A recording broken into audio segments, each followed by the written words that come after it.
JJ, the CPA here. Hope you're doing well. So it's that time of year. I'm putting together seminars. Hope to see you at one. But I wanted to cover a section of my business tax update seminar with something I dare say is fairly mind-boggling sexy as we talk about the tax world. And what this is certain tax credits that you're able to sell. It's not taxable to you when you sell them.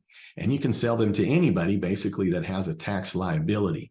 So what goes into this? How does this work? And guess what? It's not aggressive.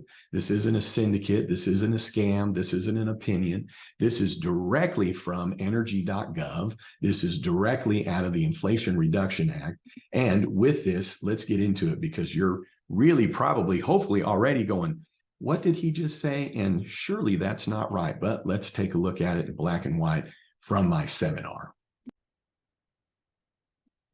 So what we've got here is tax credit transfers. And I'm going to skip here to say that these are the eligible credits. So these are related to the green credits. Most notably, what you're probably going to see most popular out of this that's going to yield the biggest credits is tax credits related to the solar tax credit for businesses. And the reasoning for that is that with the investment tax credit, as an example, it's 30%.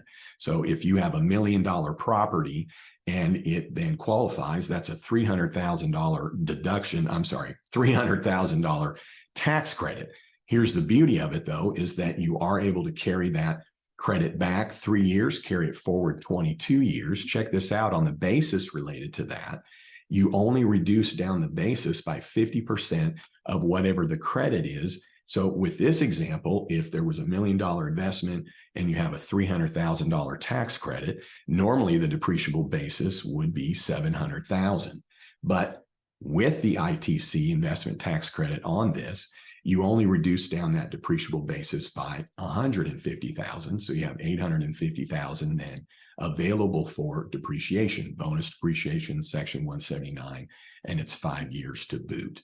So now let's really get in and talking about the tax credit transfer. This information is coming from really energy.gov, but who can sell this? So I'm going to really break it down. There's a lot of technicalities there, but nonprofits don't sell these. Nonprofits basically file for a refund with the IRS.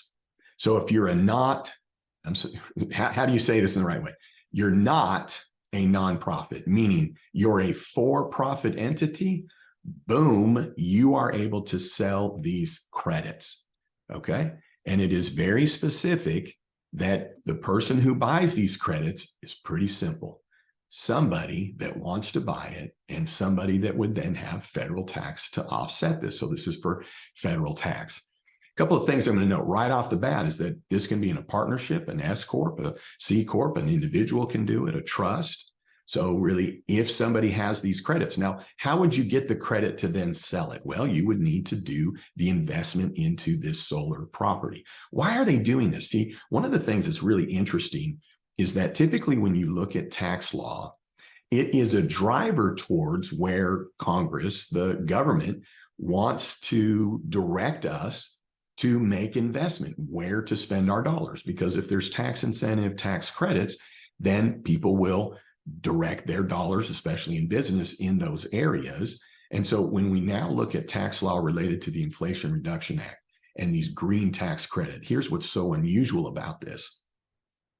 Is that when we're now looking at, and I'm going to come back to my slides here in a second, but when we're looking at tax credits and tax deductions, usually it's on one side or the other, meaning it's either on the business side, the producer of whatever it is, the maker of, or it's on the consumer side. So on the consumer side, it would be, we want consumers to go and buy this. If it's on the manufacturing side, the ones that are providing it on that side, it's, well, we want them to be able to have incentive to do it, to make it, to produce it, to sell it. But you have very uniquely here credits on both sides. So in my individual tax update seminar, I talk about how the individual gets these credits beyond then the ones that are on the businesses. But bottom line, it's this.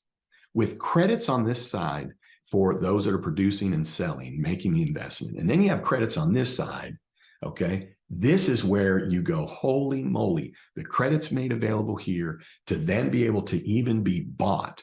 And they can be bought from people that are not in the solar industry, meaning you can have somebody that's making an investment and they are the ones that's in the industry of solar, or they're making that investment into solar activity, et cetera, et cetera. But the buyer of it doesn't need to be in the solar industry. You don't need to know them. So I am going to talk about some of the details related to that, but here's what's really interesting and why you should feel very, what would be the right word? Like we're witnessing something in history almost, that we're seeing these kind of tax benefits on both sides of the equation. And in part, that's what's led for this to be a situation where literally, if these credits are being sold, they yield no taxable event to the seller. Now, the buyer doesn't get to deduct them because the buyer's then using them to be able to offset their tax. Now, I'm going to tell you a couple of quick things if your mind's racing a little bit. These things can only be bought and sold once. They've got to be registered, so it's basically controlled by the IRS. Each tax credit has to be registered, reported on the seller's tax return as well as the buyer's tax return. Now, here's the deal.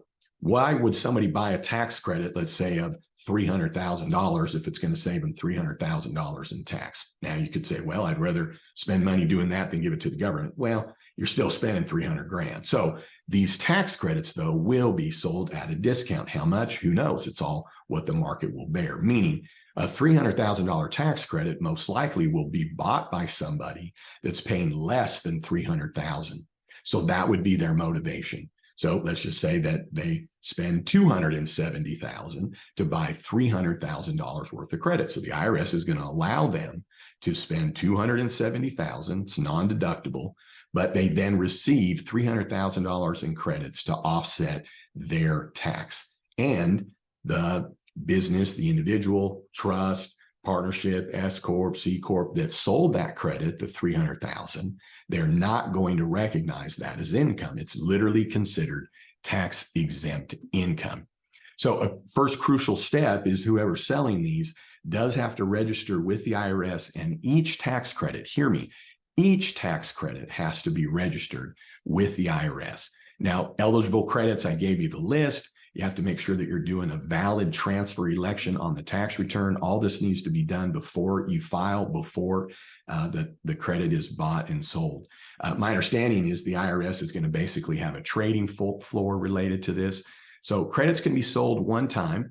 Now, if somebody has a bonus related to their credit, which in the previous video, you have a link to go back and watch. But if you are doing investment tax credit in the solar, but it's in a low income community, or it has domestic content, meaning it's using US steel and iron to a specific percentage, there's additional 10% tax credit for each of those, as well as a couple other ways to get some tax credits. So if there are bonus credits in addition to that 30%, well, credits must all be included in that sale. Now, if somebody used that credit partially, carried it back, well, it's no longer going to be available to be sold. So it's also an all or nothing altogether. So the amount is tax-free, and it is under Code Section 705 and 1366. So this is all from the government's website. And this isn't my own interpretation of how this works. Now, you do, when you spend these dollars, have to hold on to, specifically like with the solar, you have to hold on to that investment for at least 6 years. Some of the others have different time frames that has to be held. If not, then there has to be some kind of a recapture. So I cover these things in my seminar. I do produce the seminars live, but then I record them and you can buy access to that. So in the body of this video, if depending on the timing of when you watched it, you can attend one of my live seminars for CPE for both CPAs and EAs, or you can buy access to rewatch this seminar. So I've got a business tax update, individual tax update, 320-page PowerPoint that I go through on the business, and around 300-page or a little less on the individual. So with that being said, thanks for tuning in. I'd love it if you'd subscribe. Check out these tax credits, because we know that a tax credit reduces down your tax dollar for dollar. I dare say better than a tax deduction in most circumstances. So right here in this tax credit transfer aspect, you're talking about reducing tax dollar for dollar, maybe buying up tax credits for less than the dollars it's going to offset on your tax and selling these tax-free. All right. I forgot where I left off. Thanks for tuning in. I'd love it if you'd subscribe. And then don't you ever forget, you've never met a CPA quite like me. All right. Check out these other videos, playlists, and my seminar. All right. I appreciate you. And I'm out of here.